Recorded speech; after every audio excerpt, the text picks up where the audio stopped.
L'heure est enfin venue de regarder un nouvel épisode de Monter et Descendre. Mes amis, bienvenue. Aujourd'hui, je voudrais vous parler un petit peu du vieillissement des cigares à court terme, mais particulièrement à long terme. Et ne vous inquiétez pas, durant cette explication, je vous propose une dégustation de ce Partagás Millefleurs. Pour commencer, je tiens à vous préciser que mes connaissances en ce qui concerne le vieillissement des cigares sont très restreintes. Il y a quelques années, je marchais dans les rues de Paris avec un ami. On fumait un cigare et il m'a dit comme ça, j'ai l'impression que les cigares ont une durée de vie limitée. C'est-à-dire qu'on peut les garder en cave un certain nombre d'années qui vont varier en fonction des fabricants et des terroirs, mais passé ce certain nombre d'années, les cigares commencent à décliner en saveur et ne plus être intéressants. Donc c'est vraiment important de ne pas tarder à les fumer, de ne pas garder certains grands cigares pour une certaine occasion qui ne vient jamais et puis finalement les perdre. Et alors, j'ai beaucoup réfléchi à ce qu'il m'a dit, mais je n'avais pas suffisamment de recul pour vraiment lui apporter une réponse concluante. J'ai fait moi-même quelques petites expériences, mais j'avoue que j'ai jamais pu aller au fond de ce sujet. C'est la raison pour laquelle aujourd'hui, c'est pas moi qui vais vous apprendre comment conserver des cigares sur du long terme, mais Eddie Shaakian. Pour ceux qui ne connaissent pas le personnage, il me faut, pour en dessiner le portrait, vous parler un petit peu de Davidoff, et particulièrement de Zino Davidoff. Henri Davidoff, le père de Zino, a créé il y a de nombreuses années un bureau de tabac à Genève, boulevard des Philosophes, qui avait un succès respectable. Et lorsque son fils a marché sur les pas de son père pour reprendre plus tard la boutique, il a créé en 1929 une section cigares de la Havane dans le magasin qui a fait exploser le succès de la boutique. Très peu de temps après, il invente la première cave à cigares climatisée de bureau, qui était une véritable révolution à l'époque. Lorsqu'Edouard Shaakian passe à Genève dans cette boutique dans l'espoir d'acheter quelques cigares, il rencontre Zino Davidoff en personne. Et alors cette rencontre va changer totalement leur vie. Edouard va créer un magasin Davidoff à Londres qui va être repris par son fils Eddie. Donc il faut bien comprendre que pour pouvoir parler légitimement de vieillissement de très long terme de cigares en cave, il faut avoir énormément de connaissances, des connaissances clés, précises. Il faut avoir énormément d'expérience aussi. Donc avoir la main sur des cigares prestigieux, les faire vieillir 20, 30, 40, 50 ans, et puis expérimenter un petit peu avec les niveaux d'humidité, la température, tester les cigares régulièrement. Donc il faut avoir chaque module dans une quantité suffisante pour pouvoir les essayer, disons, une fois par an ou une fois tous les 2-3 ans, tester un petit peu le niveau de fermentation et puis l'évolution gustative du cigare au fur et à mesure des années. Et donc c'est une connaissance que je n'ai pas du tout. Ceci étant, Eddie Shaakian et son père ont accumulé au fur et à mesure des années un grand nombre de connaissances. Et Eddie a la gentillesse de nous partager un certain nombre de ses connaissances lors d'une vidéo. Il faut savoir que la famille Shaakian fait des expérimentations sur le vieillissement des cigares depuis les années 80. Au travers de leurs rencontres dans le monde du cigare, et je parle littéralement des plus grands personnages du monde en ce qui concerne le cigare, et particulièrement le cigare cubain, parce que Davidoff, la boutique de Londres, est concentrée sur le cigare cubain, ne parle quasiment que ça.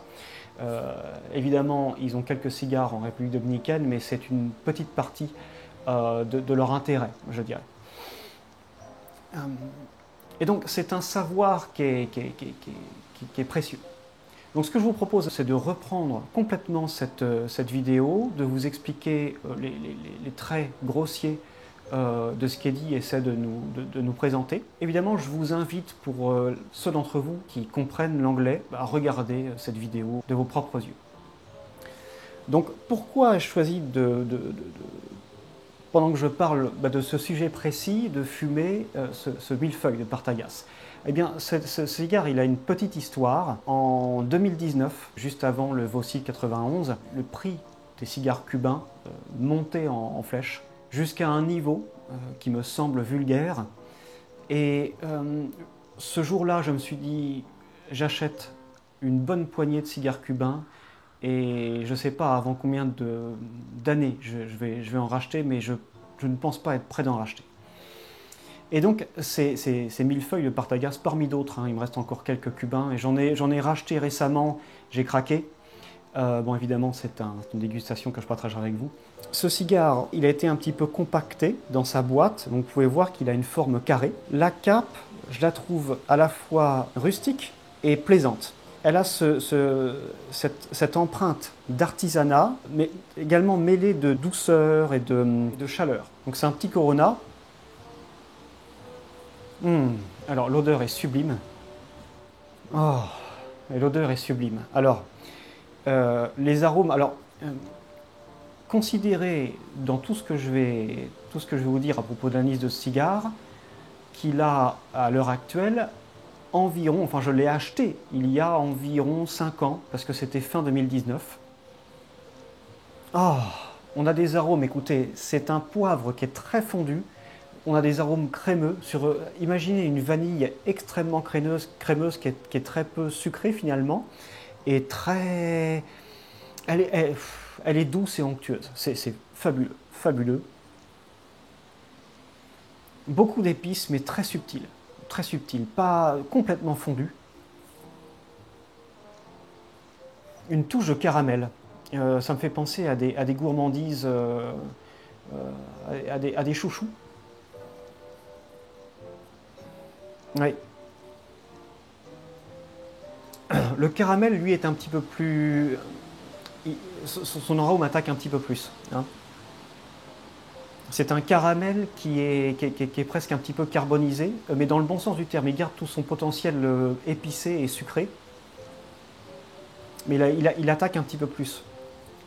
Ce qui est très plaisant, je trouve.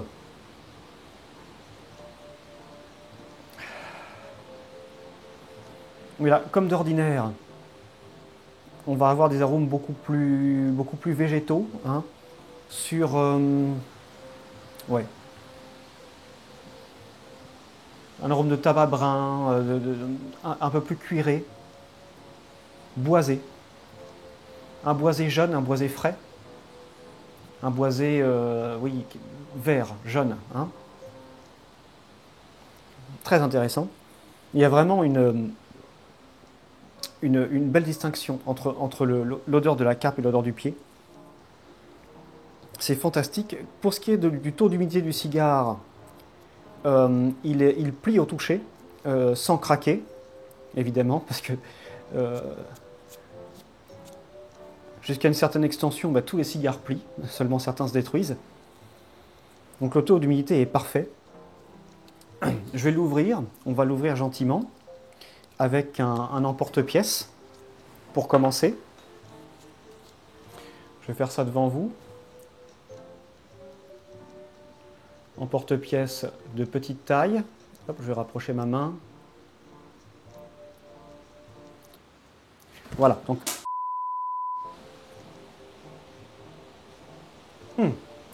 Tirage surprenant, un tirage très aisé, très aisé.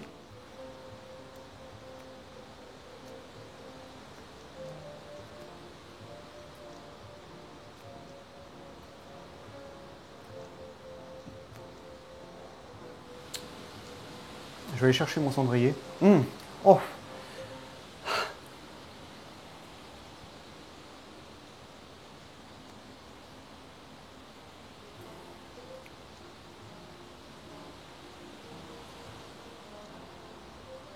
Oh. Waouh. Incroyable, incroyable. Laissez-moi chercher mon cendrier et je vous parle de cigare. Qui sublime.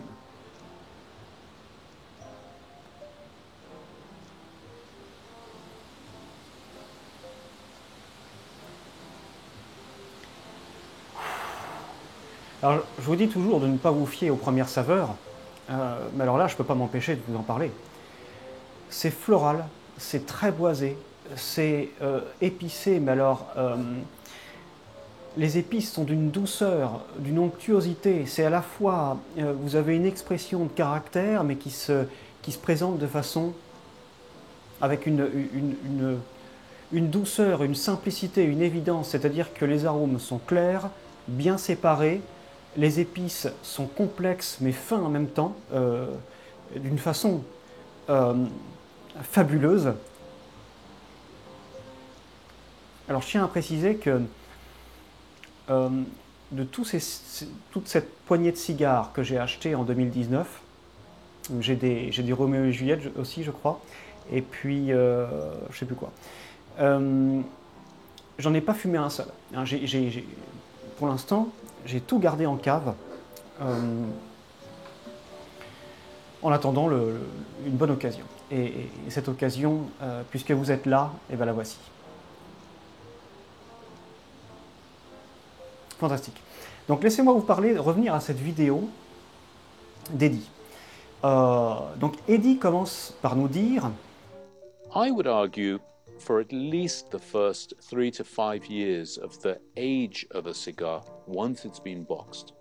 on va constater une amélioration, alors si évidemment les conditions de conservation sont correctes, on va constater une amélioration dans les saveurs du cigare. Rien de surprenant jusque-là. Des saveurs plus douces, plus harmonieuses, une continuation de la fermentation, hein, ce qu'on appelle la micro-fermentation, parce que cette fermentation, cette micro-fermentation, elle ne s'arrête jamais, hein, elle continue, seulement elle va délivrer des résultats qui sont plus ou moins satisfaisants sur le plan gustatif. And as you move through time, at 5 years, ça commence à devenir intéressant. Il nous dit qu'on a un affinement de la palette aromatique, une subtile, très subtile diminution de la force. Je pense qu'il parle de la puissance nicotiénée, hein, de la présence nicotiénée, mais c'est une interprétation de ma part. And then you move through to perhaps 10-15 years. And at that point, you're beginning to taste significantly the impact of age. Alors là, je vous avoue que c'est une chose que je n'ai expérimenté qu'une seule fois, il y a de nombreuses années. Oh, ça devait être aux alentours de 2006-2007.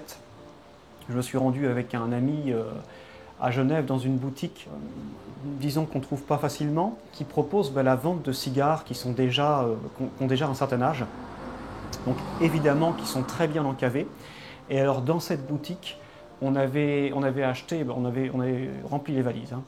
Je peux vous garantir que, quitte à faire l'aller-retour, je me rappelle particulièrement de Double Corona de chez Punch. Des cigares énormes, c'est 4 heures de fumage, mais alors, il n'y a pas une seule seconde durant laquelle vous vous dites « bon, j'ai hâte que ça se termine ». Un fumage, c'est une symphonie, une symphonie. D'ailleurs, j'ai goûté, il y a quelques mois, l'un de ces cigares qui avait tout perdu. Il avait plus beaucoup enfin, il avait plus le rayonnement passé, disons. Toujours est-il que ça a été ma plus proche expérience de cigare vieilli, disons plus de 10 ans. Hein. Ensuite, d'ailleurs, durant ce voyage, on a été rendre une visite à Singeco, on a été accueillis comme des rois, avec une grande simplicité, beaucoup d'humanité. C'était un voyage fantastique, donc au pied du lac Majeur, en Suisse italienne. Revenons à nos moutons. Eventually, beyond 20-25 years, you're entering what one of my favorite authors of all time, Min Ron-ni, describes magical third fermentation. Eddie nous dit qu'il y a un impact significatif du vieillissement du cigare, l'apparition d'épices, de poivre, moins de longueur en bouche selon lui, mais des notes boisées, vanillées, caramélisées, des tanins plus prononcés, parce que un cigare à n'importe quel stade de son vieillissement, qu'il soit jeune ou moins, en tout cas un cigare de qualité, contient des tanins. If it's aged correctly, and if you're lucky of course, it's still alive. Alors là, il cite Min Ron-ni, qui a écrit un livre qui est un petit peu légendaire parce qu'il est très difficile à trouver et son prix devient abracadabrantesque. It's an almost unknowable experience. The flavors, the tastes, are far more subtle. En saisissant une boîte de Davidoff numéro 1, qui a environ 32 ans, I have a box of Cuban Davidoff number ones here as well. These cigars will be approximately 32 years old now. il nous livre une analyse olfactive nous parlant d'arômes de noix, A little bit nutty. de puros qui n'ont pas le corps d'un cigare jeune. It doesn't have the meat maybe of a younger cigar. Il nous parle de délicatesse. Very, very subtle, of course, but incredibly delicate. Mais alors que vous pensez avoir accumulé un grand nombre d'informations, la vidéo ne fait que commencer, parce qu'à ce moment-là, il nous dit que les vieux cigares doivent être en vie, It's still alive, avoir quelque chose à dire, still has something to say. une fumée délicate, particulièrement après la moitié du fumage. Et oui, parce que d'après l'expérience d'Eddie, Not all cigars will age well. And it's very difficult to know which ones will be the right candidates for long, long aging, multi-decade aging. au fur et à mesure de leurs expériences, Eddie et Edward, son père, ont essayé de voir une corrélation entre certains terroirs, par exemple, et une capacité à mieux vieillir. Il nous dit qu'il a voulu savoir si les mélanges robustes, comme Bolivar, ou des mélanges plus légers, comme Hoyo de Monterrey, avaient une tendance générale à mieux vieillir ou pas. D'après son expérience, aucun lien n'a pu être fait. Malheureusement, pour qu'un cigare, au bout de 20 ans ou plus, nous livre encore des saveurs plus complexes, il faut simplement être chanceux. You have to be lucky. Et c'est exactement là que la vidéo devient intéressante, et je voudrais revenir à l'anecdote que je vous ai racontée au tout début de cet épisode. Cet ami qui me dit comme ça que ces cigares, il a l'impression, au bout d'un certain nombre d'années, on parlait environ de 3 à 5 ans justement, avaient atteint leur apogée et commençaient à décliner en termes de qualité gustative. Alors, Eddie a un mot à dire là-dessus. How do you judge if a cigar has gone past its smoking date? Comment savoir si un cigare a passé son apogée? Eh bien, un cigare qui n'a pas bien vieilli, lorsque vous l'allumez, sa seule saveur va être celle de feuilles sèches. It will taste like nothing but dry leaves. Mais However, cela ne veut pas dire que le cigare ne va pas être bon dans 5, 10, 15 ans. Un cigare, dans son processus de vieillissement, peut voir son potentiel aromatique complètement chuter, puis rebondir, pour peut-être ensuite rechuter, de façon complètement imprévisible. Ce que nous dit là Eddie, c'est qu'il ne faut toujours laisser une chance à un cigare. Disons que vous ayez une boîte de 15, 20, 50 cigares. Achetez, évidemment, tous les cigares sont de la même époque, puisqu'ils appartiennent à la même boîte. Ils ont été fabriqués et mis en boîte en même temps. Eh bien, cette boîte, vous allez pouvoir la mettre dans votre cave un certain nombre d'années et tester, peut-être tous les 2-3 ans, un cigare et voir où en est le processus de vieillissement. Si le cigare a plutôt tendance à être en déclin ou rebondir. irrespective of everything I tell you today, use your own senses to judge a box of cigars. I could be wrong. They could still be perfect. So, don't give up on a box just because it doesn't taste right yet or you think it's aged too far. Alors je voudrais marquer une pause et puis revenir un petit peu sur cette dégustation de Partagas. Comme vous pouvez le voir, je suis en train de terminer mon premier tiers pour entrer dans le second. On a une combustion qui n'est pas parfaite. Quand c'est comme ça, je rééquilibre un petit peu mon cigare manuellement, parce qu'une combustion qui n'est pas bien répartie sur le pourtour du cigare peut vous laisser passer à côté de certains arômes. Vous allez toujours avoir plus de complexité si le cigare brûle de façon plus uniforme. J'ai l'impression que ce Partagas, il a très bien vieilli, parce qu'il tient ses promesses. Alors c'est un cigare que je connais très bien jeune, c'est un cigare qui est très épicé, mais qui a des épices plutôt doux. C'est particulièrement boisé, c'est son arôme dominant. Et au fur et à mesure que vous le fumez, vous allez pouvoir remarquer une augmentation de sa puissance aromatique, de sa roborativité également. Donc là, c'est ce que je constate. La différence, c'est que les arômes ont fondu de façon incroyable. On a un petit peu plus de sucre, d'expression du sucre, sur de la vanille, mais comme au nez, très fondu, très intéressante. Beaucoup de douceur dans les épices, mais c'est exactement ce que je vous disais au nez. Hein. Un poivre qui est à la fois net, un arôme précis, et doux, et complexe, et profond. Fantastique, fantastique. Un boisé d'une douceur incroyable qui vous fait vraiment voyager dans une petite forêt jaune, verte. Et je suis surpris par son pouvoir roboratif en fait. Hein. C'est un cigare qui tient encore finalement, de façon très plaisante. Aucune agression d'aucune sorte.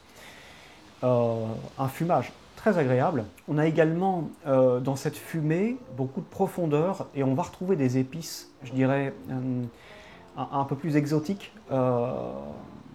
J'ai beaucoup d'encens en fin de bouche. Alors j'ai de la longueur en bouche, j'ai pas mal de longueur en bouche. Le poivre reste longtemps, le boisé a tendance à s'installer en début de bouche et à disparaître petit à petit. Le poivre reste longtemps et en fin de bouche, j'ai cet encens.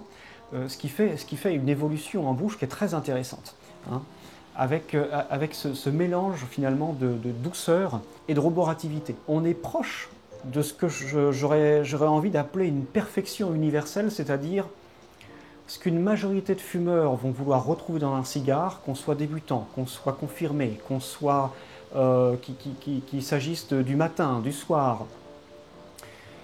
Tout est réuni pour vous satisfaire et ne jamais dépasser la limite. Disons que ce cigare à aucun moment ne se spécialise dans sa capacité par exemple à vous faire digérer un repas ou dans la complexité des arômes. Tout est fait en douceur, c'est-à-dire que c'est complexe par exemple, mais c'est pas un cigare sur lequel vous avez besoin de vous concentrer énormément. Hein. Les arômes vous apparaissent de façon évidente. Et donc c'est vraiment fantastique à fumer.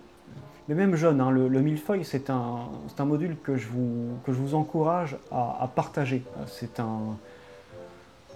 une chose qui se partage, le cigare, et pour le coup, vous pouvez le partager les yeux fermés.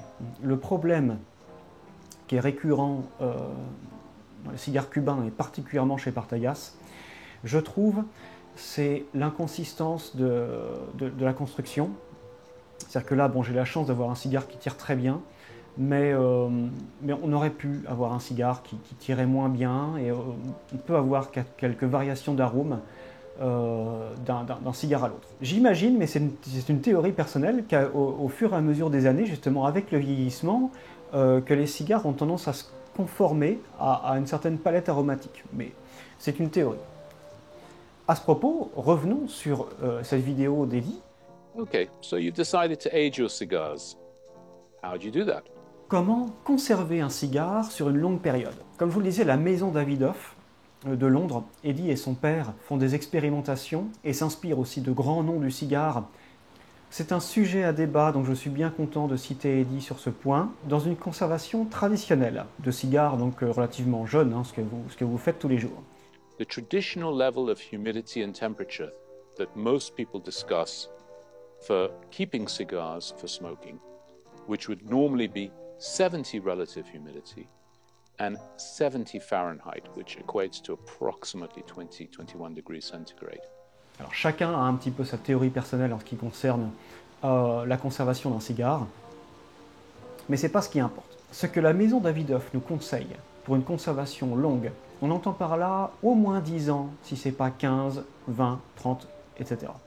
If you want to age cigars for multi-decade, on va descendre l'humidité à environ entre 63 et 65%. bring the temperature down. I would approach 12, 13, 14 degrees centigrade. No more than that. Ça a du sens. De cette façon, on va ralentir la fermentation, mais aussi éviter la formation de pourriture. Hein. Que ce soit des champignons ou quoi que ce soit. And of course, allow ventilation. Otherwise, you will develop a stale, musty aroma and potentially mold, which is not good for any cigar. Autre point important sur lequel Eddie insiste. Is it correct to smoke the cigar straight out of that condition? I would argue not. I would bring the cigar up a little bit warmer, closer to 18 to 20 degrees centigrade, and the relative humidity, mid-60s, perhaps high 60s, before you smoke that. Et également très respectueux lors de l'allumage. Typically, with multi-decade aging of cigars, the leaves lose their natural elasticity to some degree. Et je pense que lorsqu'Eddie nous dit que les arômes lors du vieillissement à long terme d'un cigare sont beaucoup plus subtils, je pense que ce ne sont pas des mots à prendre à la légère. That is not always to everyone's preference or palate. Pour ce qui est de ce Partagás, j'ai pas beaucoup d'évolution depuis mon entrée dans le second tiers, pas non plus de renforcement, ou alors très très léger. J'ai des arômes par-ci de sève végétale, par-là de café, et ce depuis assez peu de temps, je dirais depuis justement l'entrée dans mon troisième tiers. J'hésite à faire un dégazage, juste pour l'expérience, de toute façon je n'ai rien à perdre. Je vais avoir peut-être les mêmes saveurs, ou peut-être des saveurs plus intéressantes.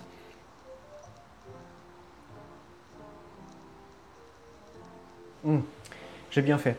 Le café est toujours présent, mais beaucoup moins présent.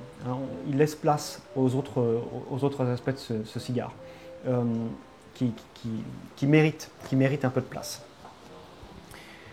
En vue du diamètre du cigare, je ne m'attends pas à un troisième tiers extraordinaire. Mais j'ai remarqué que généralement les millefeuilles tiennent des arômes plutôt intéressants jusqu'au bout. J'ai un tirage qui a tendance à se durcir un petit peu. Et donc je pense que l'humidité qui s'est accumulée dans le cigare l'a fait gonfler un petit peu, suffisamment pour perturber son tirage. Donc je vais essayer de déceler des zones un petit peu moins aérées, et j'en décèle ici. Et les masser un petit peu, de façon à faciliter le passage de l'air. Voilà. Là, quand on a un cigare qui est à bon taux d'hygrométrie, qui a été bien conservé, on a une cape qui se tient. Bon, celui-ci n'est pas très vieux non plus. D'après Eddie, les vieux cigares perdent énormément en élasticité. Il faut être vraiment très prudent. On ne pourrait pas se permettre ce genre de choses. Voilà. Et là, on va tester. Je vais remettre ma bague à son endroit initial. Alors, oui, c'est le jour et la nuit. Si bien que j'ai presque tiré un peu trop de fumée. Donc on va... bizarrement, elle était plus douce aussi. Il faut savoir que l'impact que va avoir le tirage de votre cigare sur votre expérience gustative, est énorme. Plus le cigare est tassé, et plus les arômes vont être puissants d'une façon déplaisante, vulgaire. Donc c'est intéressant d'avoir une bonne combustion sur le pourtour du cigare, homogène, avoir un bon tirage tout au long de votre fumage. Dès que les arômes commencent à vous paraître un petit peu trop puissants, n'hésitez pas à souffler sur votre cigare pour dégazer un certain temps. Ne tirez pas juste après, attendez quelques secondes. Et puis, oui, vous allez avoir une bien meilleure expérience comme ça. Alors, ironiquement, en repoussant un petit peu, je ne sais pas si c'est ironique, remarque, mais en repoussant un petit peu ces arômes de café, j'ai invité des arômes de fruits à coque. C'est assez rare que je perçoive ça dans un cigare. On a un boisé qui a tendance à s'assombrir énormément, et c'est pas du tout péjoratif. Alors, on peut aimer ou ne pas aimer, mais moi je trouve ça beaucoup plus complexe, c'est plus profond, c'est plus intense. Un renforcement, encore une fois, progressif, non pas des arômes, mais de la puissance du cigare. Et oui, ces arômes de terre, en fait, de terre et de fruits à coque, un petit peu sur la noix, très gourmand, très intéressant. Avec ce café qui va être présent durant toute la longueur en bouche, mais qui va s'accentuer au fur et à mesure que le temps passe, et laisser la place en début de bouche et en milieu de bouche aux autres arômes. très intéressant. On finit finalement sur une note de café. C'est presque une évolution où en début de bouche vous allez avoir un mariage de tous les arômes mais où chacun laisse la place à l'autre. Et en fin de bouche, tiens, le cigare, on a un couloir d'air là, le cigare ne brûle plus bien. Et en fin de bouche, eh bien, les arômes vont en quelque sorte se spécialiser dans d'abord les fruits à coque, ensuite le boisé sombre et puis le café. Très intéressant. Une évolution, oui, fascinante. On va rééquilibrer un petit peu le cigare. Et je suis surpris d'avoir encore autant de subtilité en fait On est à la fin du fumage. Hein. Soyons honnêtes, d'ailleurs j'hésite à retirer la bague et je vois que la cape a un tout petit peu gonflé. Parce que sur la fin j'ai plus de résistance de la bague, qui glisse bien pourtant. Voilà, mais on peut la retirer, on peut la faire glisser. Alors on va quand même perdre un petit peu. Ils vont rester, mais on va perdre un petit peu des arômes plus colorés du début de fumage.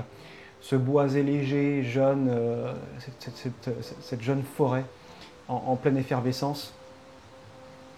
Elle va rester, mais il faut aller la chercher un petit peu. Cette vanille très fondue que j'avais au départ, qui était fantastique, fabuleuse. Même chose, il faut aller la chercher.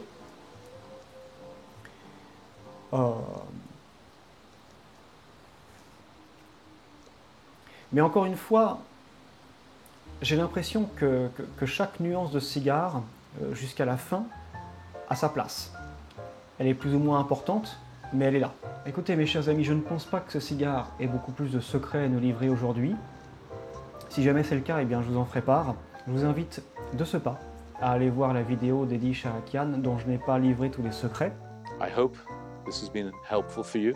D'ici là, je vous dis à bientôt pour une nouvelle aventure. N'oubliez pas, Happy Mama, Happy Casa, Cigare Papa.